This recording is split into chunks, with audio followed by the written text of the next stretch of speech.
আসসালামু আলাইকুম সুপ্রিয় দর্শক, প্রতিদিনের মতো আজকেও হাজির হয়েছি এই মুহূর্তের গুরুত্বপূর্ণ ঝড় বৃষ্টি, নিম্নচাপ এবং আবহাওয়ার সর্বশেষ আপডেট নিয়ে। উত্তর পশ্চিম বঙ্গোপসাগরের ওপর অবস্থান করছে একটি লঘুচাপ, যার কারণে সমুদ্র বর্তমানে উত্তাল হয়ে উঠেছে।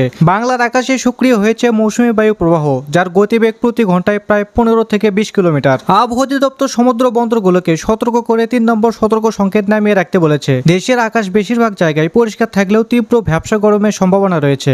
তবে উপকূলীয় অঞ্চলে যে কোনো সময় দমকা হাওয়া এবং হালকা বজ্র সহ বৃষ্টি হতে পারে। নদ নদীর পানি ধীরে ধীরে কমতে শুরু করেছে, ফলে দেশের বন্যা পরিস্থিতিও স্বাভাবিক অবস্থার দিকে যাচ্ছে।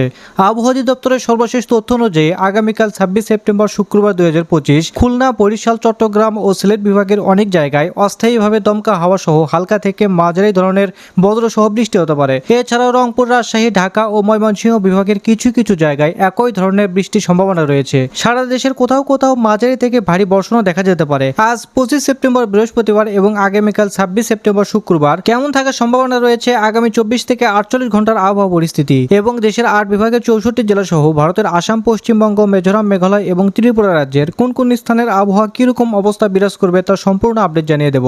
আর তাই আপনি বাংলাদেশের কোন জেলা থেকে ভিডিওটি দেখছেন, আপনার জেলায় এই মুহূর্তের আবহাওয়ার অবস্থা কেমন তা কমেন্ট করে জানিয়ে দিন। নিত্য নতুন আবহাওয়ার খবর এবং পূর্বাভাস পেতে চ্যানেলটিকে সাবস্ক্রাইব করে বেল আইকনটি অন করে রাখুন।